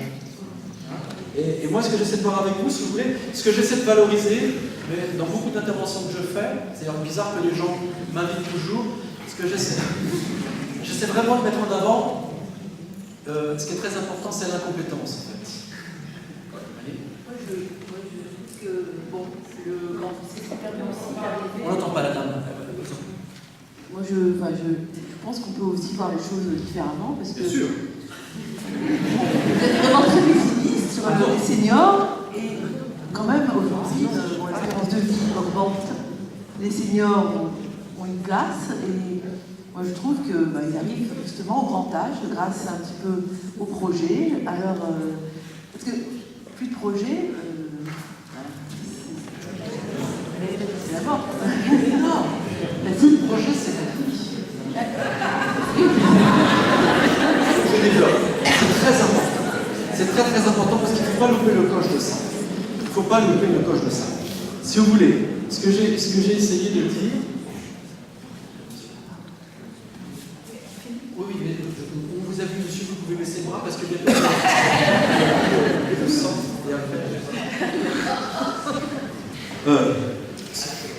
Ce que j'essaie de dire, si vous voulez, c'est que une pensée par finalité, c'est la pensée qui est toujours dominante, hein, une pensée par finalité, par étape, par projection. Cette pensée-là, bien sûr, on peut en faire l'apologie. D'ailleurs, j'ai souligné, il me semble, que lorsque j'avais travaillé l'an dernier sur la question du risque, j'avais mobilisé Sartre, et Sartre est un penseur du projet. Donc je l'entends parfaitement, hein, c'est important d'avoir d'être devant soi, je veux dire rapidement, on peut dire ça comme ça. Mais je crois aussi qu'il ne faut pas négliger tout l'intérêt du moment où quelqu'un arrête de faire des projets, parce que quand il fait des projets, il est toujours dans une espèce de course folle pour s'échapper de lui-même et se projeter toujours plus loin de lui. Vous savez, vous savez bien, hein, vous avez des personnes qui sont toujours dans les ambitions, qui sont toujours dans les projets, jusqu'au jour où ils vont être secoués par un AVC ou que sais-je, et c'est à ce moment-là précis où ils vont se rendre compte que, en fait, toutes les stratégies qu'ils ont mises en place, c'est des stratégies par quoi ils retardaient le rond de vivre. Vous voyez ? Donc il ne s'agit pas de dire que tous les projets sont de ce genre, parce qu'en invoquant la figure de Sartre, je suis d'accord avec vous, on peut et on doit valoriser le projet. Mais il faut comprendre aussi qu'une société qui le valorise de manière obsessionnelle, c'est peut-être aussi une société qui, quelque part, produit aussi une certaine pathologie, parce qu'elle offre le modèle de l'homme qui est, pour ainsi dire, toujours s'échappant à lui, et n'étant pas capable de coïncider n'étant pas capable de coïncider avec son existence telle qu'elle va et telle qu'elle est. Parce qu'au fond, qu'est-ce qu'on possède? Et là, je fais vraiment de l'épicure. On ne possède pas le temps passé, puisque par définition, il a disparu. On ne possède pas le temps futur, parce qu'il n'est pas encore là. Par contre, la seule chose qu'on possède, c'est l'instant. Et toute l'affaire d'une vie, c'est être capable de savourer l'instant, l'accueillir et s'ouvrir à sa présence. On pourrait peut-être même presque dire que toute l'affaire d'une existence, c'est parvenir à ce moment où l'acte de présence est enfin effectif. Vous voyez ? Et c'est ça que j'essaie très modestement ce soir aussi de souligner. C'est qu'il y a peut-être la place aussi dans les structures, les institutions, les établissements qui reçoivent des personnes âgées, des personnes de grand âge. Il y a aussi la possibilité de promouvoir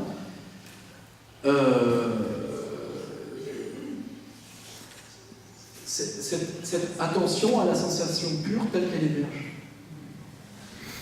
C'est ça aussi peut-être qu'il s'agit peut-être de retrouver.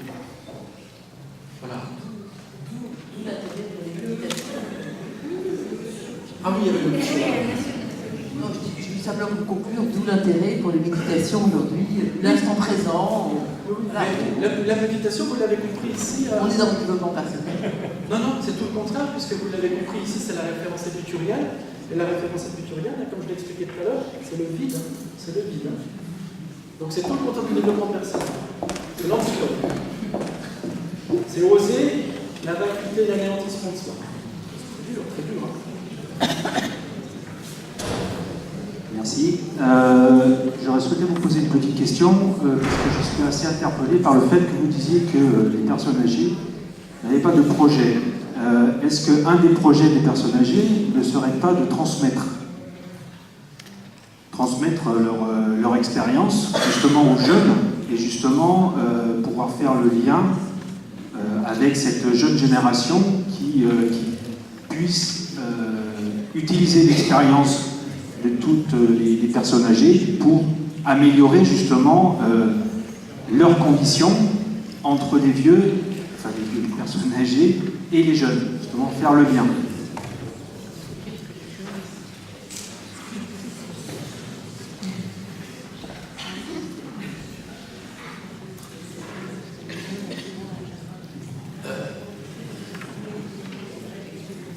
Oui, bien sûr, il faut des personnes âgées qui vont transmettre l'expérience.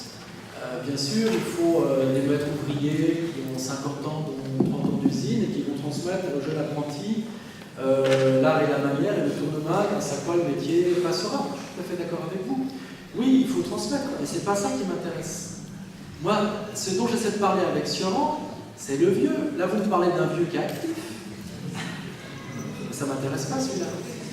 Il y a peut-être une confusion sur la notion même de vieux. C'est pourquoi, dès le début, j'ai posé les conditions. Et j'ai posé dès le début, le vieux duquel je parle, c'est le fatigué. fatigué, quoi. Le premier mot, c'est le fatigué. Et moi, je dis, ça, il faut vraiment être capable de l'entendre. Et moi, je ne parle que de lui. C'est ma méthode, hein. Et sous l'égide de Sioran.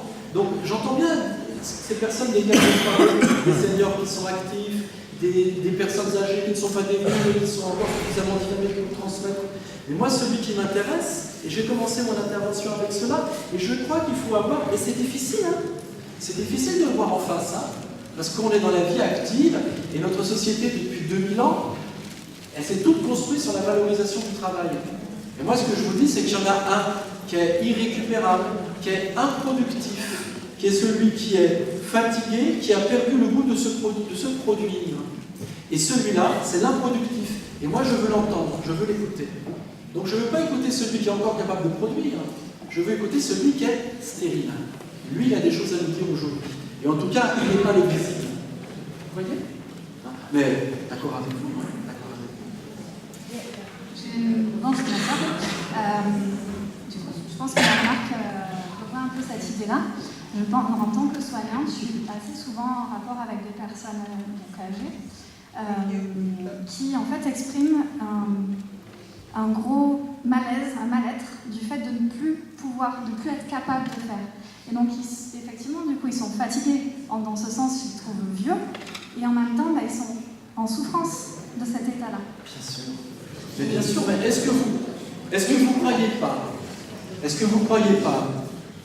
tout à l'heure j'ai employé le mot de société malade. Est-ce que vous ne croyez pas que notre société est malade de l'obsession du travail? Et quand vous avez des personnes à qui, encore pour l'instant et pour quelques temps, espérons que ça dure, on octroie la retraite. Et ces gens qui ont des personnes qui ont été travaillées par l'idéologie du travail, bien sûr, c'est un traumatisme pour elles, parce que d'un coup, elles découvrent que les muscles disparaissent, que la faculté de concentration disparaît, et elles ont toujours été définies, elles ont toujours à se construire par rapport à des normes qui sont les normes du travail. Donc ces personnes-là, elles ne travaillent plus, et pour elles, comment vivent-elles leur retraite? De manière désœuvrée. Et c'est dramatique, c'est dramatique. C'est pourquoi le mot que j'ai employé dans mon exposé, c'était de dire, on peut en finir avec cette obsession de la production, mais à la place, il faut être capable de valoriser la vacance, les vacances. Et c'est infiniment dur pour nos contemporains. Moi, je connais des gens qui travaillent. Mais j'aime autant vous dire qu'ils ne sont pas à la fête au boulot, mais c'est que quand ils ont fini de travailler, ils n'ont qu'une envie, c'est d'y retourner. Ils se sont reposés pendant quelques jours, ils ont recomposé la force de travail, et après ils tournent en rond, et, je les cite, ils ne savent pas quoi faire. J'ai même été des fois invité à des soirées où il y a des gens que je ne connais pas, qui viennent vers moi, et ils me disent « Qu'est-ce que vous faites dans la vie ?»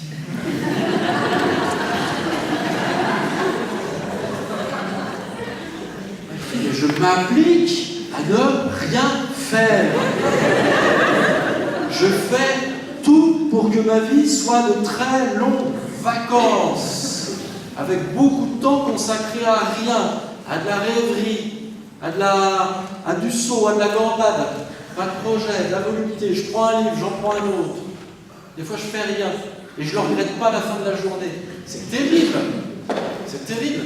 Et la proposition ici sur laquelle j'essaie de vous emmener, d'où vient qu'on ait tellement de mal à comprendre qu'il y ait des vieux qui ne soient pas productifs?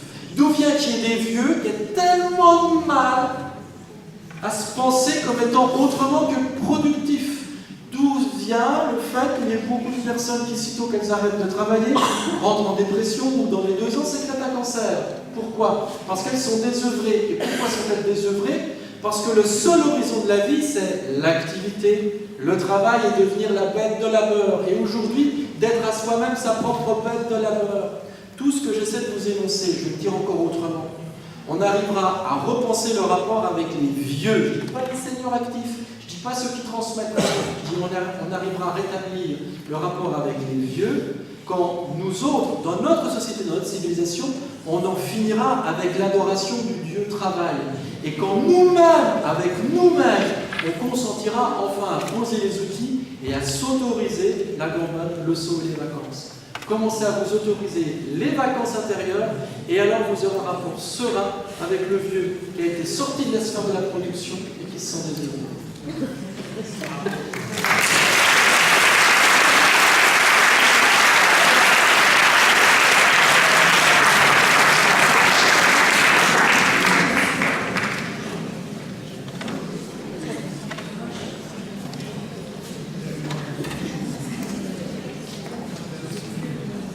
Merci pour votre exposé. Et je suis soignante et moi ce qui m'inquiète encore plus que la perte de du sens de la vacance, comme vous le dites, c'est qu'à partir du moment, aujourd'hui dans notre société, à partir du moment où un vieux est non productif, on lui rapte aussi autre chose en plus, c'est sa liberté d'expression, c'est-à-dire qu'on ne l'écoute plus. À partir du moment où on considère qu'il n'est plus utile, entre guillemets, on ne l'entend pas, on ne l'écoute pas, et il perd carrément sa liberté d'expression. Tout le monde s'exprime à sa place, les soignants, les proches, la société, enfin, je veux dire, les institutions, tout le monde décide aussi à sa place, et je trouve qu'il a perdu également un bien très précieux, c'est sa liberté d'expression. On ne l'entend plus, le non productif. Oui, vous avez raison. Enfin, je ne suis pas dans le métier, donc je ne peux pas vous dire, mais je comprends. Enfin, je pense comprendre votre intervention. Vous savez, il m'est arrivé d'animer des ateliers d'écriture en EHPAD. Et ce qui était très intéressant, et puis d'avoir travaillé aussi avec une galerie d'art contemporain en pleine petite Camargue il y a quelques années, et à côté d'une maison de retraite. Et en fait, ce qui était très très chouette, tant dans l'atelier d'écriture que dans la visite de ce musée d'art contemporain, c'est qu'en fait les personnes âgées s'autorisaient avec le langage des libertés auxquelles les personnes actives et insérées dans l'existence n'étaient pas capables d'atteindre. Il y avait dans le rapport au mot, dans le rapport à l'écriture, une espèce de joyeux jouan-foutisme dans l'atelier d'écriture que j'ai pu animer dans les EHPAD, qui était très intéressant parce qu'on s'émancipait des conventions, on s'émancipait d'une parole d'un langage ou d'une écriture qui était normée, qui était régulée. Et ce qui était étonnant, c'est qu'on avait retrouvé la même chose dans les visites de ce musée d'art contemporain, où très souvent, on va dire, les personnes normales tenaient des discours extrêmement convenus sur l'art contemporain, genre « moi j'aurais pu en faire autant hein. ». Alors, putain, combien ils vendent un truc pareil? Alors, et ça c'est avec notre argent. Et en fait c'était très intéressant parce que la personne normale, en fait, elle est tétanisée à l'idée qu'il puisse y avoir un langage, le langage de l'art contemporain, qui est un langage qui échappe à ses codes. Elle est terrorisée à l'idée d'être déstabilisée par quelque chose qui échappe à des principes qui sont des principes d'économie psychique. Et les personnes âgées, dans cet état où il commence à y avoir des fissures, des ouvertures, ça commence à fuir de partout, et bien on n'est plus dans un rapport économique avec psychique, et on s'autorise parfois tout, parfois n'importe quoi, mais on s'autorise. Donc j'entends bien ce que vous dites, mais je dis aussi, c'est intéressant aussi d'aller gratter ailleurs, parce qu'effectivement il y a une parole qui est confisquée, vous avez raison, qui est très souvent confisquée par l'institution, c'est vrai, on parle à la place, on dit les choses pour, et en même temps des fois quand on tend l'oreille, on découvre une parole qui est une parole très surréaliste, et qu'il y a des choses à nous enseigner sur notre propre formalisme, notre propre étroitesse, notre propre peur. Et la panne aussi, elle enseigne des choses. Alors moi, je me posais la question suivante, c'est est-ce que les personnes âgées sont prêtes à avoir une vacance de 75 à 100 ans, et est-ce que la société est prête à accepter qu'ils aient une vacance de 75 à 100 ans? Je ne comprends pas en fait la question. Est-ce qu'on est prêt à accepter d'avoir une vacance de 75 à 100 ans? Ce que j'essaie de vous dire, c'est que la vacance, il faut la commencer à 25 ans. Ça serait bien aussi, oui, effectivement. Et on ne l'accepte déjà pas à 25. Vous comprenez, cette disposition intérieure à la vacance, cette disposition à consentir à l'idée que il ne s'agit pas d'occuper le terrain, il ne s'agit pas de remplir, il ne s'agit pas de mobiliser, il ne s'agit pas d'engager des procédures. Cette disposition également à consentir à ce que il faut mettre en avant le dépowerment et pas l'empowerment. Aujourd'hui, partout on parle de l'empowerment. On a des figures intéressantes en fait chez les dirigeants, c'est le dépowerment. C'est-à-dire, il en fait de moins en moins, il est plus exploitable.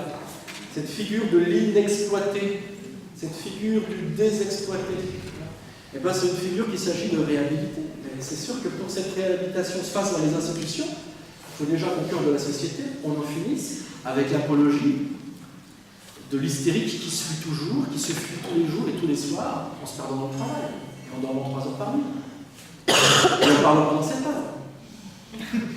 Mais qu'est-ce que ça veut dire de notre société? Qu'est-ce que ça veut dire de la maladie d'une société? C'est des symptômes d'une société qui est profondément malade, qui est totalement tétanisée et affolée face à des figures qui sont des figures de l'impuissance et qui se rêvent dans la toute-puissance. Et fondamentalement, tout à l'heure je le disais, les enjeux qui sont les enjeux aujourd'hui, par exemple, du rapport aussi maladif à la possession, à la confiscation du monde, je dis c'est les enjeux maladifs parce que derrière, ce qui se joue, c'est le métaphysique du rapport à l'existence. Donc si vous voulez, votre question, je la radicalise. Si vous voulez, moi j'ai pas attendu Daesh pour être radical, si vous voulez, mais si vous voulez, je crois qu'il faut être très radical quand même. Ce qui se joue derrière l'agisme, c'est fondamentalement les valeurs qui sont les soutiens arrière de notre civilisation. Est-ce que c'en sont encore? Et est-ce que lorsqu'elles nous travaillent à l'intérieur de nous-mêmes, est-ce que dans la pratique de soi, dans l'acte de soi, il n'y a pas quelque chose qui les pollue?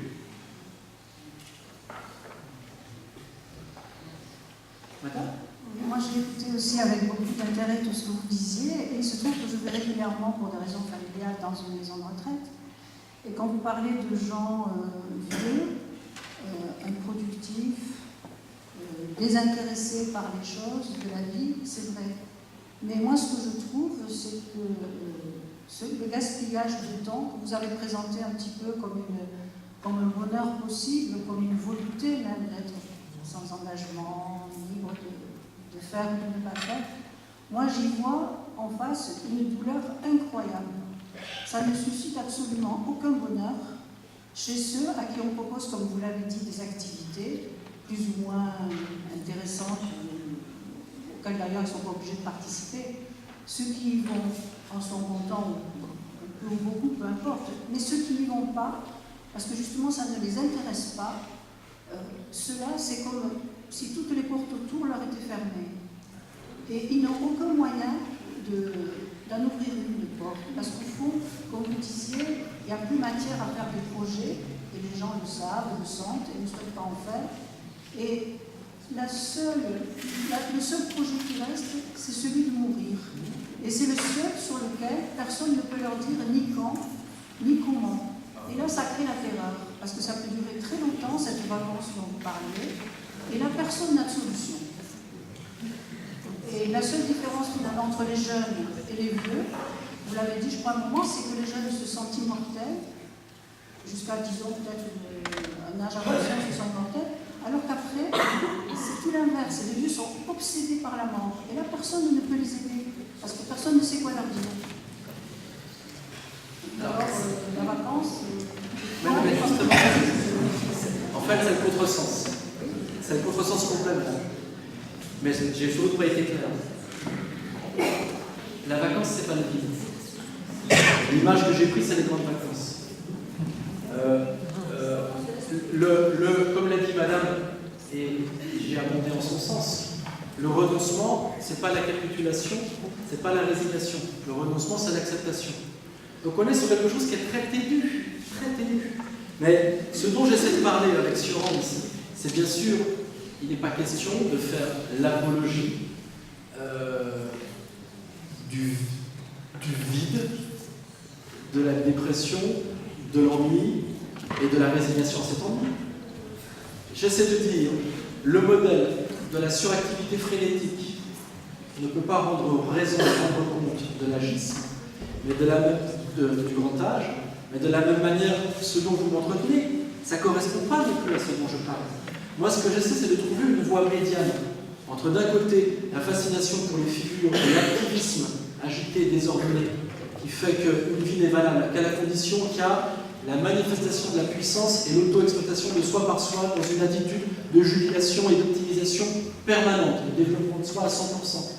Ce modèle-là, je n'en veux pas. Et l'autre modèle que je ne veux pas non plus, c'est ce que vous venez de décrire, c'est-à-dire l'ennui, le vide et la résignation. Et ce que j'essaie d'ouvrir, c'est quoi? C'est les vertus à quelque chose que j'appelle la vacance, pas le vide, pas le néant, ce que j'appelle la panne, ce que j'appelle à la fin, je ne sais plus comment je l'ai appelé, le frivole. Mais ces éléments-là, comprenez-les bien, c'est pas ni l'absolue positivité du modèle dominant aujourd'hui, ni l'absolue négativité d'une vie anéantie. Alors je ne peux pas faire tout mon exposé, mais je crois que les trois mots sont importants. Hein. Penser la panne dans un monde qui vous traite comme une machine qui fonctionne et qui ne fonctionne pas, concevoir que face à moi j'ai quelqu'un qui n'est pas une machine on-off, mais qui existe. Voilà, j'emploie le mot exister plutôt que fonctionner. Là vous fonctionnez, là vous ne fonctionnez plus, là vous existez. C'est ça que j'essaie de mettre en avant. Mais vous ne pouvez pas exister intensément si vous ne laissez pas la place à la panne, à la vacance et au frivole. Peut-être qu'on n'a pas beaucoup parlé de l'ennui. Oui. C'est vrai que ça existe aussi. Oui. Et le fait, par exemple, comme le disait la dame, qu'on n'écoute plus ou qu'on n'échange plus, ça c'est l'ennui. C'est pas la vacance. Non, c'est pas la vacance. J'ai parlé de la vacance. Hein. Je ne peux pas faire autre chose que dire que les mots que j'emploie, sinon j'aurais parlé ennui ou j'aurais dit vide. Je ne peux pas parler de ça, bien sûr. Merci pour votre titre hardi et votre exposé insolite qui amène vraiment de la réflexion. En vous écoutant, j'essayais de retrouver les mots de la chanson Les Vieux de Jacques Brel.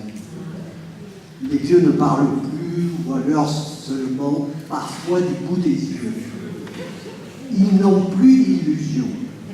Je m'arrêterai là, et bien sûr, la pendule d'argent qui dit oui, qui dit non. Mais est-ce que les vieux pensent? Est-ce que les vieux rêvent? Mais est-ce qu'ils ont appris à se taire parce qu'ils n'ont plus d'illusions? Vous en pensez quoi de cette gaieté pour finir? Ils ont appris à se taire parce qu'ils n'ont plus d'illusions. Ils ont appris à se taire parce qu'ils n'ont plus d'illusions. Après, on prendra une question par an.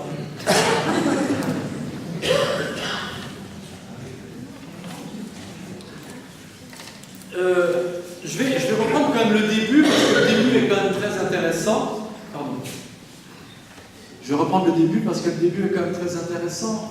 Lorsque il y a ce vers consacré aux yeux qui parle, vous pouvez me le redire, s'il vous plaît, monsieur? Les vieux ne parlent plus, ou alors seulement parfois du bout des yeux. Ah oui, les vieux ne parlent plus, ou alors seulement parfois du bout des yeux. Et bien ça, c'est très intéressant, parce que ça correspond à ce que j'essaie d'appeler la panne.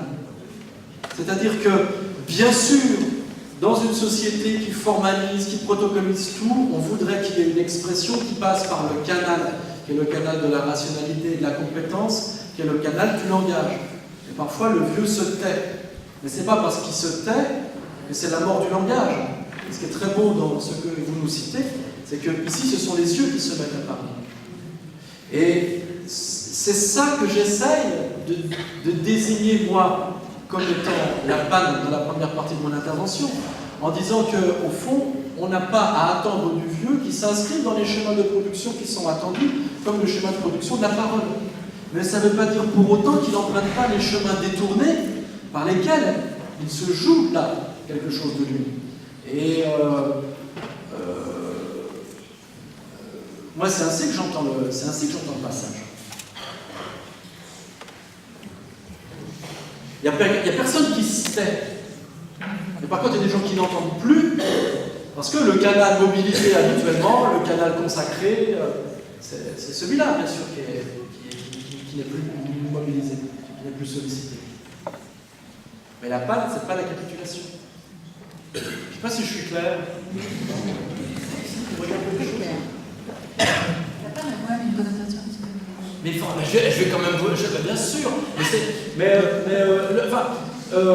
Tous les jours, vous faites le même trajet en voiture, dans une voiture qui est fermée, grâce à quoi vous pouvez téléphoner en ayant les mains sur le volant, en écoutant des informations, avec des vitres qui sont fumées, avec la climatisation. Donc, tous les jours, vous dites que vous économisez une demi-heure de trajet aller, une demi-heure de trajet retour. En fait, vous économisez une demi-heure de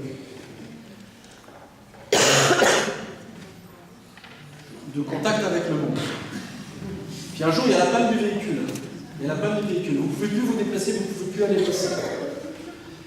Affreux. Affreux parce qu'il va falloir vous occuper de vos enfants le matin. Et là, vous jouez avec eux. Alors c'est gratuit, hein, c'est totalement inutile. La panne vous a mis vraiment dans la panade. Elle vous a mis dans la panade parce que vous avez échappé à ce régime qui est le régime de l'économie, de la fonctionnalité. Plus vous êtes fonctionnel, je ne peux pas le dire autrement, plus vous êtes fonctionnel, moins vous existez. Plus vous... C'est pourquoi tous les processus qui sont les processus d'évaluation essaient de repérer clairement les pannes dans les services, pannes humaines, pour les résoudre. Et c'est pourquoi moins il y a de pannes dans les services, moins il y a de temps d'improvisation, moins les gens ils passent du temps à boire du café, moins les gens ils gaspillent de leur énergie à faire des chasses qui sont inutiles, plus ces choses-là vont être pour chasser parce qu'on estime que c'est de la panne, et très logiquement dans ces services, qu'est-ce qui se passe? De la maltraitance et du burn-out. Pourquoi? Parce qu'on n'est pas fait pour le fonctionnel. Exister, c'est déconner. Exister, c'est sans cesse faire des pas de côté.